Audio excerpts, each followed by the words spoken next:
a little bit and ask you to tell us about the time that you flooded your patio so that the kids could ice skate. Well, that was our second house, and I did build a garage myself there, and it was my first experience. And the footers I made way too big. The sidewalls weren't strong enough, the forms, and they burst and it just filled the big hole. So I had a nice depth in there, maybe about, what is that, about 12 or 15 inches. And never thought that my kid would try to fill that with water, but he did. They were going to make a swimming pool of it.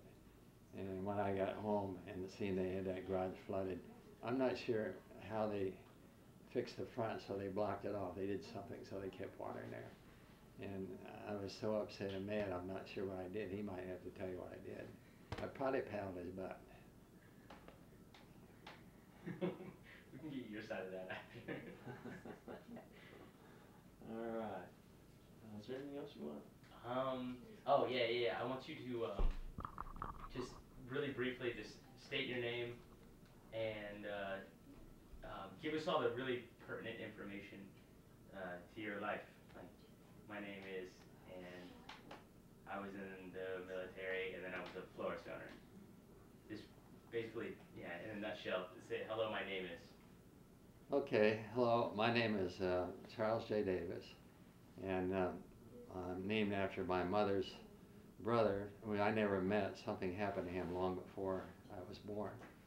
And my high school days were pretty good. As a pretty good athlete, and been a lifeguard, and I worked in a factory, and I was in the Marine Corps for almost 4 years.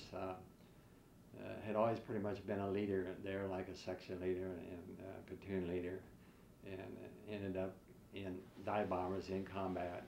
And when I got out, I worked in the factory for a while, went to college, and of course Jay and I were married, and eventually we were able to live as man and wife.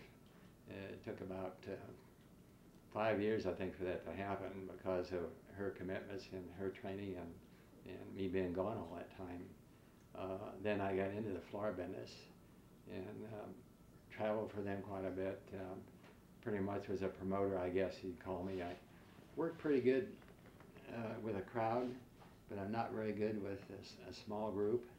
I understand that there's other people that same way. I think people that are really successful, I don't know if you ever heard of, what's his name, comedian. Can't think of his name, but I know he came to the base once. I was in the service and sat on the steps. I was disappointed because he wasn't a good conversationist, but on stage he was the funniest guy you've ever seen. And so anyway, I think I was pretty good in the crowd, but not too good as, a table of 8 or something like that. Started another company which was an innovation company. It was a delivery system for Florist. I think it had national potential. It could have been done in every city and could be done with under one corporate head.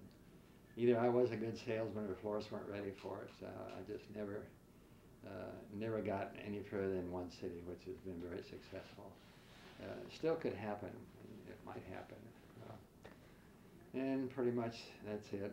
Hobbies have been pretty much woodworking. If you see my house, you can't look anywhere. There's something I hadn't made. And I'm just, as my dad said, just marking time and ready for him to come and get me. Grandpa, can you just give me a list of everything that you've invented? Oh, guys, there's many flops in there. One of the first things was a chemical product to clean house plants, and that's still available. It's lost its luster because I haven't been able to really do much with it. When you get older, you just can't do the physical things you could before. And another thing called Anchor Guard, which held flowers into a container, and a bouquet holder that was for, I had a patent on it for to hold wedding bouquets, and somebody else started making it, and I didn't do anything about it because I didn't think it'd be very successful. And they sold millions and millions of those things. There's still some of them, but I waited too long to get any kind of a royalty from it. And gosh, what else? Some things that never get off the ground was a way to get a suntan without, in the wintertime.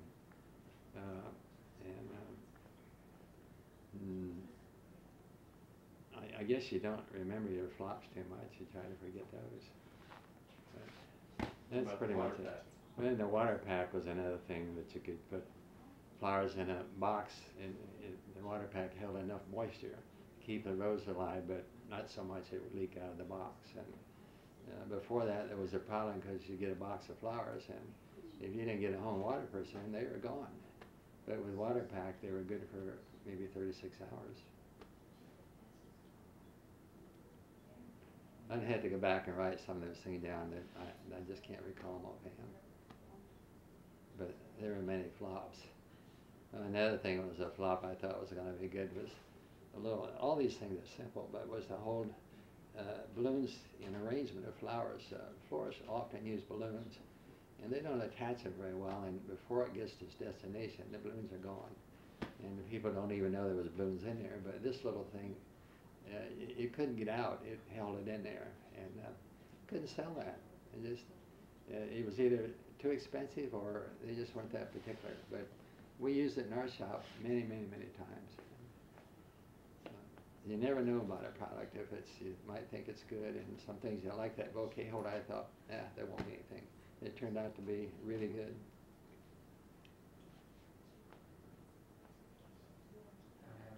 Is that it? Yeah. Do any questions? I probably talked too much. No, God, I no. was conscious of, saying too much. No, you only did like 20 minutes. That's great. That's great. Tom, you want to tell your side of the story? No. Well, are you sure? Yeah. We'll save that for another time. You want somebody else? Sure, yeah, we should probably put Grandma in a chair. Okay. Okay, Dad, you gotta switch with Mom. Huh? You gotta switch with Mom. Mom? You get to come in here and listen to us. I'll get it. Yeah, there. You get to sit in the new chair. Yeah, I think he beat my ass. Yeah. Did he? For pulling the Yeah. gun. I'm trying to figure out, you can. No!